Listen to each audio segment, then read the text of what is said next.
For God loved the world so much that he gave his only Son, so that everyone who believes in him may not die, but have eternal life. Kay ginigugmas sang Ginoo ang kalibutan. Nya ginhatag ang iya nagaisahanon nga anak, kag ang sinuman nga nagapati sa iya, hindi magtaliwan kundi makaangkon sang walay katapusan nya kabuhi.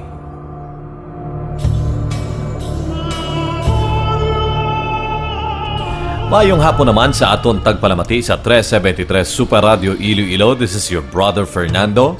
Kag nagabalik naman sa kahanginan ng aton programa nga ginatawag, Knock and the door will be open. Seek and you shall find. And keep seeking the kingdom of God within you. Ang ining programa ay hindi konektado sa anuman ng grupo, sekta, organisasyon o konsimbahan.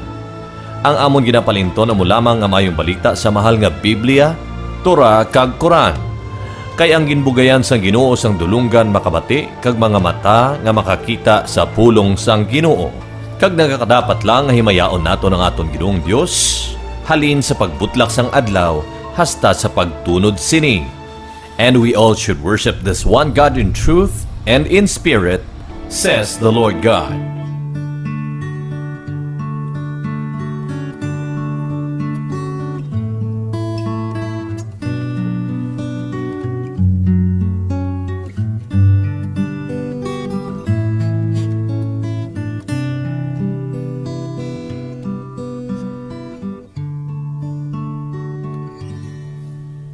O Jesus, ilumin mo aking sugatang puso ng aking mahango. Kapwa ko kasing bigo, hapis at bait, iyong patamisin at hakan ang sakit ng magningasang rikit. O Jesus, ilumin mo aking sugatang puso ng aking mahango. Kapwa ko kasing bigo, aking sugatang diwa't katawan ay maging daan ng iyong kaligtasan. O Jesus, ilumin mo aking sugatang puso ng aking mahango. Kapwa ko kasing bigo.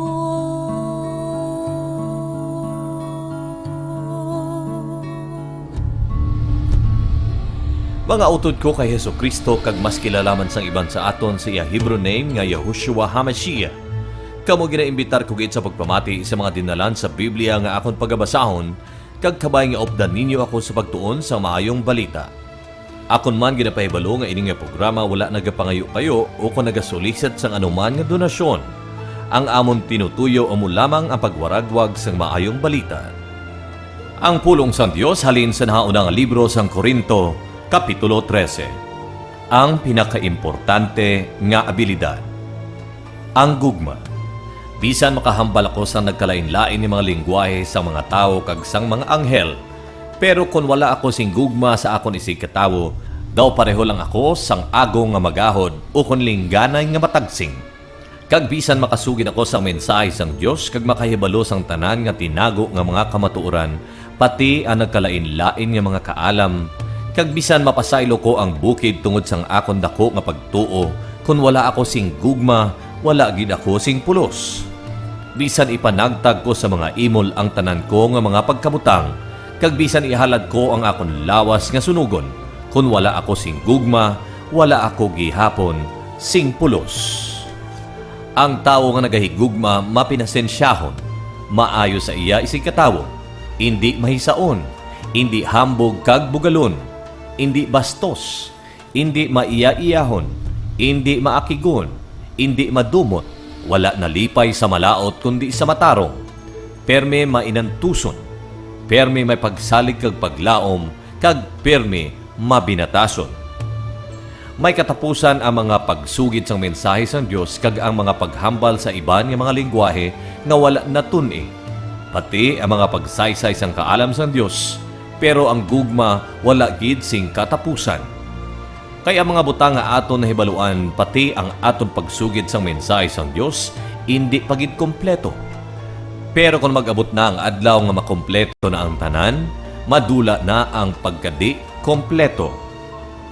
Sang bata pa ako, ang akon paghambal, ang akon pag-insyende, kag ang akon huna-huna pareho sang bata. Pero sang may buot na ako, ginbayaan ko ang paginawi sang bata. Sa karon daw nagatulog kita sa espiho nga malubog, pero mag-aabot ang adlaw nga manginklaro gid ang tanan. Karon limitado ang aton nahibaluan, pero mag-aabot ang adlaw nga mahibaluan ta ang tanan. Pareho sang pagkahibalo sang Dios sa aton. Tatlo kabutang ang nagapadayon, kag ang tatlo nga ini amo ang pagsalig, paglaom, kag ang gugma. Pero ang gugma amo gid ang labing importante. Sa aton nga pagpadayon, ang pulong sang Dios halin sa naunang libro sang Korinto, Kapitulo 14. Ang paghambal sa lingwahe nga wala natun-i. Gani tinguhai gid ninyo nga maghigugma, pero handumaman ninyo nga mahatagan kamo sa mga abilidad nga halin sa Espiritu Santo, labi na gid ang pagsugid sang mensahe sang Dios. Ang tawo nga nagahambal sa iban nga lingwahe nga wala niya natun-i, wala nagapakighambal sa mga tawo kundi sa Dios. Tungod nga ang mga tawo hindi makainsyende sa iya. Ang Espiritu Santo amo ang nagapahambal sa iya, kag ginahambal niya ang mga butang nga wala nahibaloi sang iban. Pero ang nagasugid sang mensahe sang Dios nagahambal sa mga tawo agod makabulig, makapalig-on kag makalipay sa ila. Ang tawo nga nagahambal sa iban nga lingwahe nga wala niya natun-i, nagapalig-on sang iya kaugalingon. Pero ang nagasugid sang mensahe sang Dios nagapalig-on sa iglesia. Gusto ko kuntani nga kamutanan makahambal sa iban nga lingwahe nga wala natun-i. Pero mas maayo gid kung makasugid kamo sa mensahe sang Dios. Tungod nga ang tawo nga nagasugid sang mensahe sang Dios, mas importante pa sang sa tawo nga nagahambal sa iban nga lingwahe. Luwas lang kung isa-isay man niya ang kahulugan sang iya ginahambal agud mapalig-on ang iglesia. Ano ay hanang inyo makuha, mga utod? Kung magkadto ako dira sa inyo kag maghambal sa iban nga lingwahe nga hindi ninyo maintindihan? Siyempre wala gid. Kinahanglan may inugsaysay ako sa inyo nga halin sa Dios, o kon may inuglaygay ako nga kamatuoran, o kon may inugsugid ako nga mensahe sang Dios, o kon may inugtudlo ako. Bisan sa mga instrumento nga wala sing kabuhi, pareho sa plauta o kon gitara, kung hindi maathag ang pagpatunog sa mga nota, paano ang pagkahibalo sang nagapamati kung ano nga kanta ang ginatukar? Kag bisan sa manog trumpeta sa mga soldado, kung hindi maathag ang pagpatunog, wala sing magpreparar para sa inaway. Amo man ini sa inyo. Paano ang pagkaintyende sa mga nagapamati sang imo ginahambal kung naghambal ka sa iban nga lingwahe nga hindi maintindihan? pareho lang nga naghambal ka sa hangin. Madamo nga mga lingwahe diri sa kalibutan kakatagsa-tagsa may kahulugan. Pero kung hindi ko maintindihan ang ginahambal sang isa ka tawo kag hindi niya maintindihan ang akong ginahambal, wala kami sang may makuha sa isa kag isa. Gani tungod nga nagahandom kamo nga makabaton sa mga abilidad nga halin sa Espiritu Santo, tinguhain ninyo nga mabaton ang mga abilidad nga makapalig-on sa iglesia. Gani ang mga tao nga naghambal sa ibang nga lingwahe nga wala niya na tun-i, dapat magpangamuyo nga hatagan man siya sang abilidad nga makasaysay kung ano ang kahulugan sang iya ginahambal. Kay kung nagapangamuyo ako sa ibang nga lingwahe nga wala ko na tun-i, bisan matuod nga nagapangamuyo ang akon espiritu, ang akon huna-huna hindi makaintyende sining. Gani ano ang akon dapat himuon? Magapangamuyo o kon magakanta ako sa akon espiritu bisan hindi ko ini maintindihan. Pero magapangamuyo o kon magakanta man ako nga maintindihan sang akon huna-huna. Kung magpasalamat ka sa Dios sa imo espiritu lang kag hindi maintindihan, paano ang pagsiling sang iban? Amen. Kung wala gani sila makaintyende kung ano ang imo ginahambal, bisan matahom ang imo pagpasalamat sa Dios, pero kung ang iban hindi makaintyende, hindi ka makabulig sa ila. Nagapasalamat ako sa Dios nga wala sing may makalabaw sa akon kung parte sa paghambal sa mga lingwahe nga wala na tun-i. Pero sa mga pagtililipon sa mga tumuluo, mas maayo pa nga maghambal ako sang 5 lang katinaga nga maintindihan. Agod matudluan ko sila. Sang sa maghambal ako sang 1,000 katinaga sa lingwahe nga hindi maintindihan. Mga utod, kung parte sa sining mga butang, hindi ko gusto nga maguna-huna kamo pareho sang bata. Kung parte sa malain, magmangin pareho kamo sa bata nga wala sing buot, parte sa malain. Pero kung sa paggamit sang inyo huna-huna, magmangin tigulang kamo. Nasulat sa kasulatan nga nagasiling ang Ginoo. Magapakighambal ako sa sini nga mga tawo paagi sa lain nga mga lingwahe sang mga taga-iban nga lugar, pero hindi gid sila magpamati sa akon. Gani ang paghambal sa iban nga lingwahe nga wala na tun-i, hindi tanda para sa mga tumuluo kundi para sa mga hindi tumuluo. Pero ang pagsugit sa mensahe sang Dios tanda para sa mga tumuluo kag hindi para sa mga hindi tumuluo. Gani kung magtipon kamo nga mga tumuluo kag tanan kamo maghambal sa mga lingwahe nga wala ninyo na tun-i, kag may mga nagatambong nga hindi tumuluo nga wala nakahibalo kung ano ang inyo ginahimo, hindi ayan sila magsiling nga mga buang kamo. Pero kung tanan kamo magsugit sang mensahe sang Dios kag may magsulod nga hindi tumuluo nga wala nakahibalo kung ano ang inyo ginahimo, makilala niya nga siya gali makasasala kag mahibaluan niya ang matuod niya nga kahimtangan. Magagwa pati ang mga sikreto nga iya ginahuna-huna. Dayon magaluhod siya nga nagahinulsol kag nagasimba sa Dios. Kag makasiling siya nga ang Dios ara matuod sa inyo. Mga utod, ang matuod nga pagsimba. Gani mga utod, amo ini ang dapat ninyo himuon kung magtipon kamo. Ang iban magkanta, ang iban magtudlo, ang iban magsugid sa ginapahayag sang Dios sa iya, ang iban maghambal sa lingwahe nga wala niya na tun-i, kag ang iban magsaysay kung ano ang kahulugan sina. Kag ang tanan nga ginahimo ninyo sa inyo pagtipon, himuan ninyo para sa pagpalig-on sa iglesia. Kung may ara maghambal sa lingwahe nga wala niya na tun-i, dapat 2 lang o kung 3 ang maghambal. Pero hindi dapat magdulungan kag kinahanglan may ara nga magsaysay kung ano ang kahulugan sang ginapanghambal. Pero kung wala gid sing may makasaysay, dapat maghipo sila sa iglesia kag maghambal na lang sa ila kaugalingon kag sa Dios. Kung may ara sa inyo nga may abilidad sa pagsugid sang mensahe sang Dios, tugutin ninyo nga maghambal ang 2 o kung 3. Kag ang iban magpamati kag magbinag-binag kung bala husto o kung hindi ang ila ginahambal. Karon kung may nagapungko dito nga nagapamati kag ginahatagan sang Dios ang inughambal, dapat maghipos ang nagahambal agud makahambal man siya. Sa sini nga paagi, tanan kamo nga mga manugsugid sang mensahe sang Dios, makabulos-bulos hambal.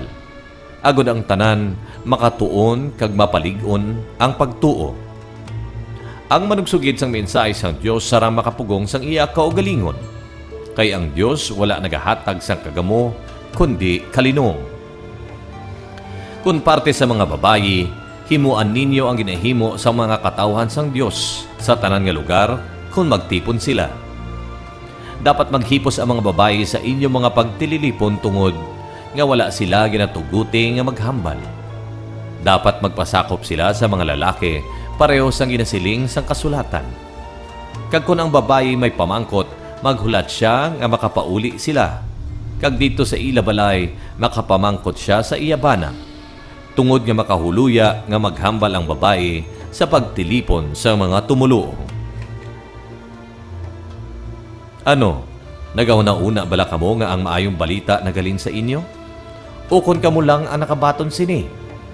Kung may ara sa inyo nga nagauna-una nga siya manugsugid sang mensahe sang Dios, o kung ginatuytuyan siya sang Espiritu Santo, dapat kilalahon niya nga ang akon mga ginsulat sa inyo sugo mismo sang Ginoo. Kag kung may ara nga hindi magsapak sa sining akon ginahambal, hindi kamo magsapak sa iya. Gani mga utod ko kay Kristo, maghandom gid kamo nga makasugid sang mensahe sang Dios, kag indi ninyo pagpunggi ang paghambal sa mga lengguwahe nga wala natun-i. Pero himuan ninyo ang tanan sa husto kag maayo nga paagi.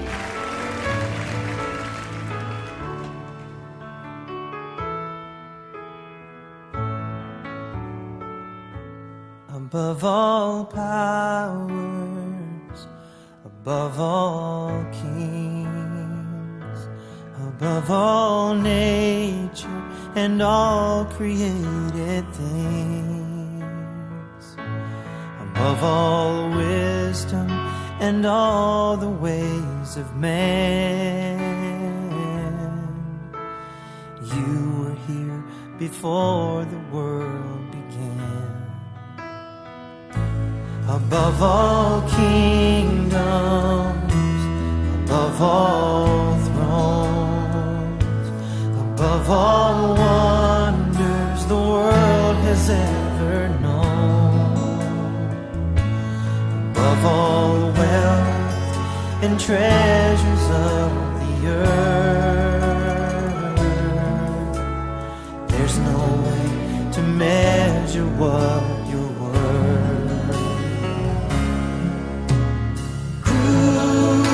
Crucified and laid behind a stone, you lived to die, rejected and alone, like a rose trampled on the ground. You took the fall and thought of me above all.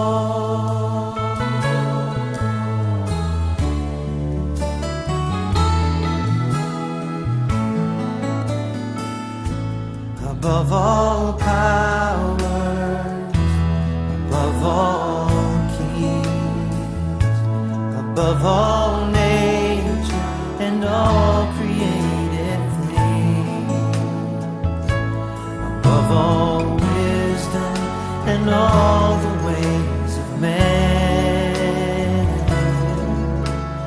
you were here before the world began.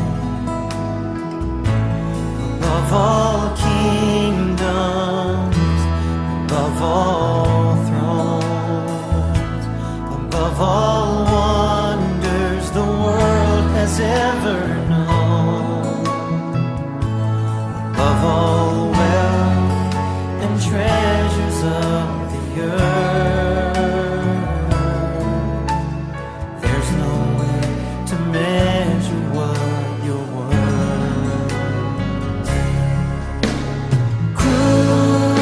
Crucified, laid behind a stone, you lived to die, rejected and alone, like a rose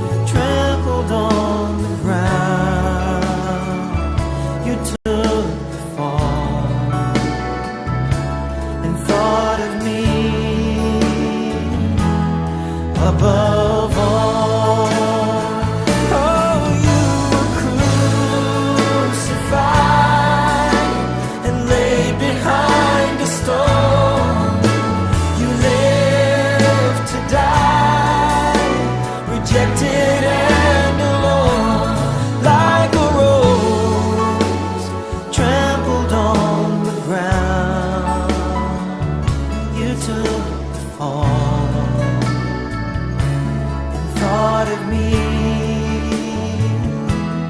above all, like a rose trampled on the ground. You took the fall and thought of me above all.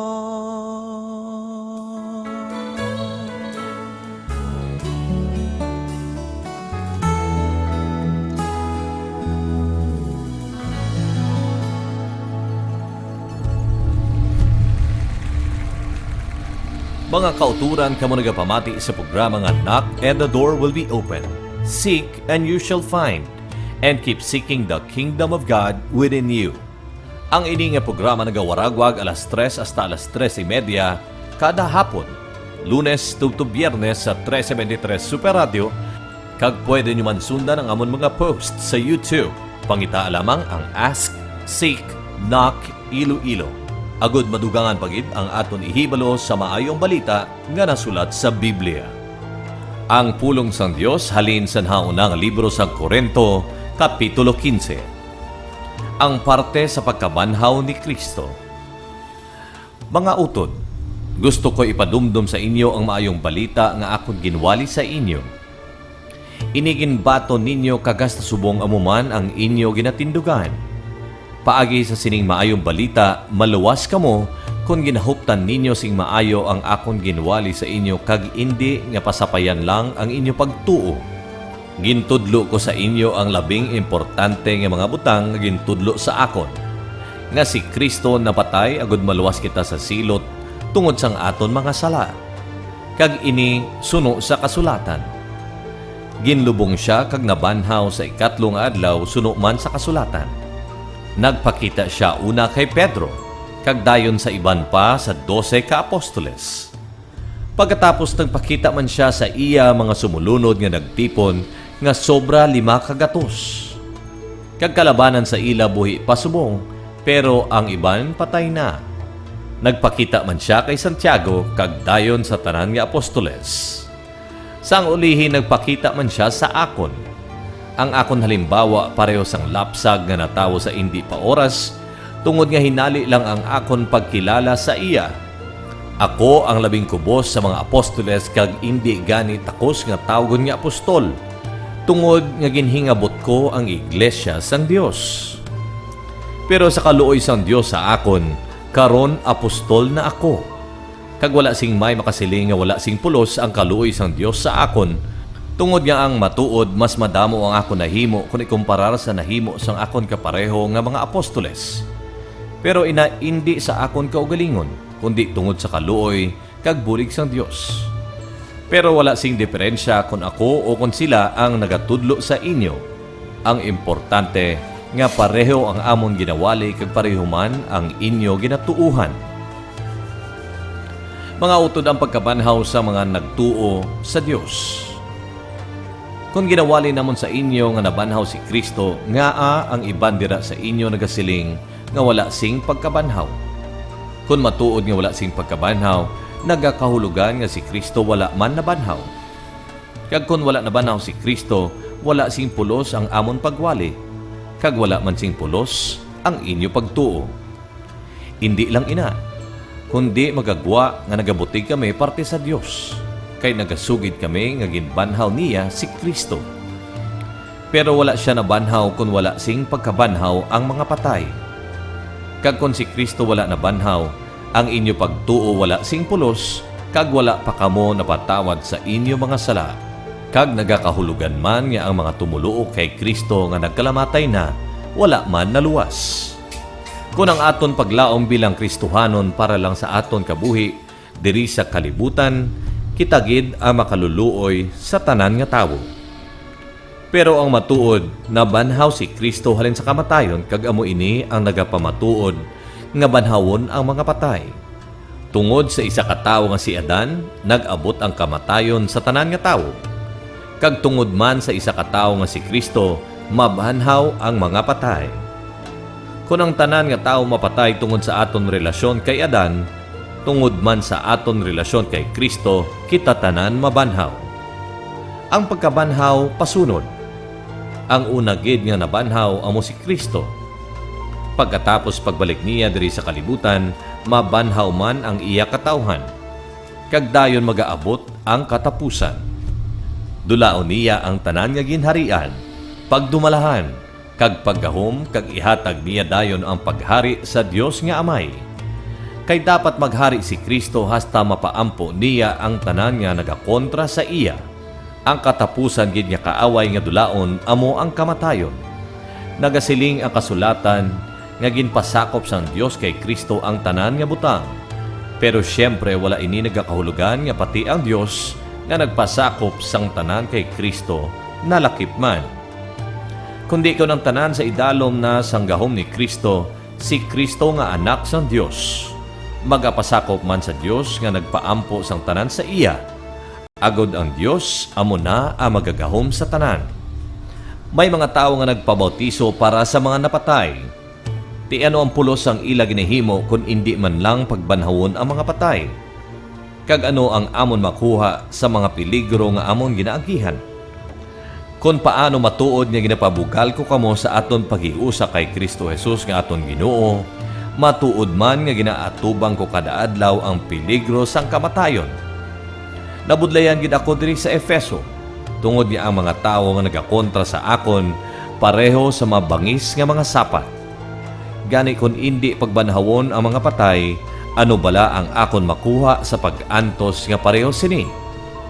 Kung indi pagbanhawon ang mga patay, mas maayo pa nga sundon ta na lang ang hulubaton nga nagasiling, magpagusto kita, magkaon kag mag-inom, kay basi kung mapatay na kita buwas. Hindi ka mo magpati sa sina nga mga hulubaton, kay pangdaya lang ina. Sa baylo, patihin ninyo ang hulubaton nga nagasiling. Kung mag-upod-upod kamo sa mga tao nga nagahimo sang malain, ina magapalain sa inyo maayo nga batasan. Maguna-una na kamo sing husto kag bayain na ninyo ang pagpakasala. Ginahambal ko ini sa inyo agud mahuya kamo, kay ang iban sa inyo sala ang pagkilala sa Dios. Mga utod, ang lawas sa tion sang pagkabanhaw. Kung may ara nga nagapamangkot kung paano ang pagkabanhaw sa mga patay, kag kung ano nga klase sang lawas ang ila maangkon, ari ang akon sabat sa sina nga tawo nga wala gid sing may nahibaluan. Kung magtanom kita sang isa ka liso sang binhi sa duta, ina nga binhi madunot anay bag-o magtubo. Kag bisan ano nga binhi ang imo itanom, kung nagatubo na gani, lain na ang hitsura sang saging tanom ini. Ang hitsura sini suno man sa pagbuot sang Dios.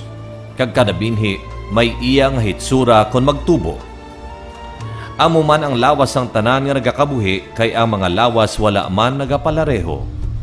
Lain ang lawas sang tao kag lain man ang lawas sa mga sapat.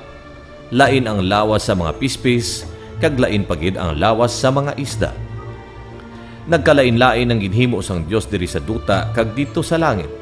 Kag ang tanan nga iya ginhimo matahom. Pero lain ang katahom sang kada isa.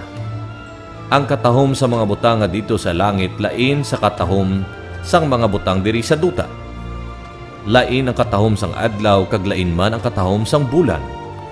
Ang mga bituon may iya man nga katahom. Kag bisan pagani ang mga bituon, nagkalain-lain ang ila katahom. Amo man kung banhawon na ang mga patay, ang ginalubong nga lawas madunot, pero kung mabanhaw na, hindi na gid ini madunot hasta sano. Ang ginalubong nga lawas malaw ay tulukon kag maluya, pero kung banhawon na, ini mangin matahom kag mabaskog. Ang ginalubong nga lawas dutanon nga lawas, pero kung banhawon na, ini mangin langit non nga lawas. Tungod nga kung may dutanon nga lawas, may langit non man nga lawas. Kay nagasiling ang kasulatan, ang una nga tao nga si Adan ginhatagan sang kabuhi. Pero ang ulihi nga Adan nga amo si Kristo, ginhatagan sang Espiritu nga naghatag sang kabuhi. Hindi ang langit non nga lawas ang una, kundi ang dutanon nga lawas. Kag dayon ang langit non nga lawas. Ang una nga tao nga si Adan dutanon. Ginhimo siya halin sa duta. Pero ang ikadua nga tawo nga amo si Kristo halin sa langit. Ang lawas nga dutanon pareho gid sang lawas ang tawo nga ginhimo halin sa duta. Pero ang lawas nga langitnon pareho gid sa lawas nga halin sa langit.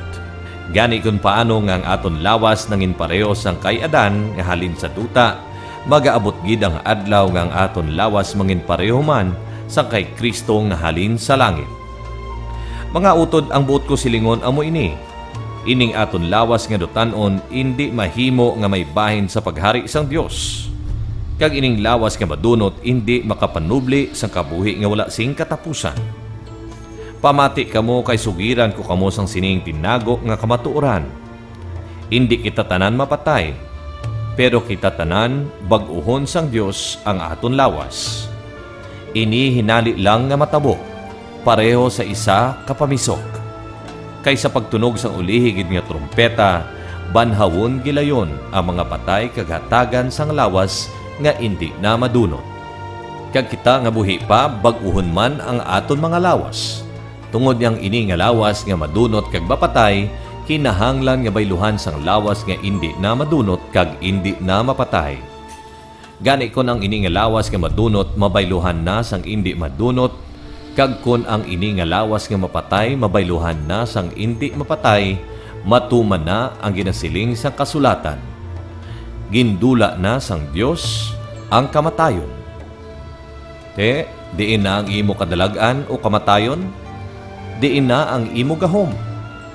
Ang kamatayon may gahom lang sa aton tungod sa sala, kag may gahom ang sala tungod nga may kasuguan.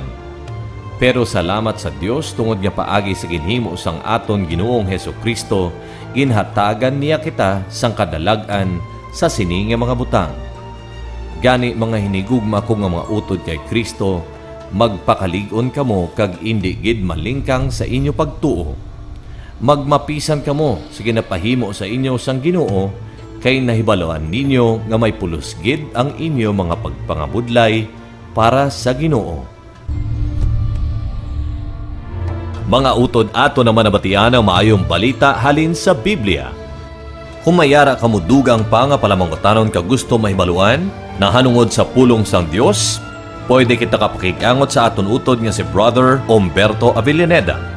Pwede natin siya i-email sa avellaneda1@aol.com. Mga kauturan kamo nagapamati sa programa nga Knock and the Door Will Be Open. Seek and you shall find, and keep seeking the kingdom of God within you. Ang ini nga programa nagawaragwag alas 3 hasta alas 3:30 kada hapon, Lunes to Biyernes sa 373 Super Radio, kag pwede nyo man sundan ang amon mga posts sa YouTube.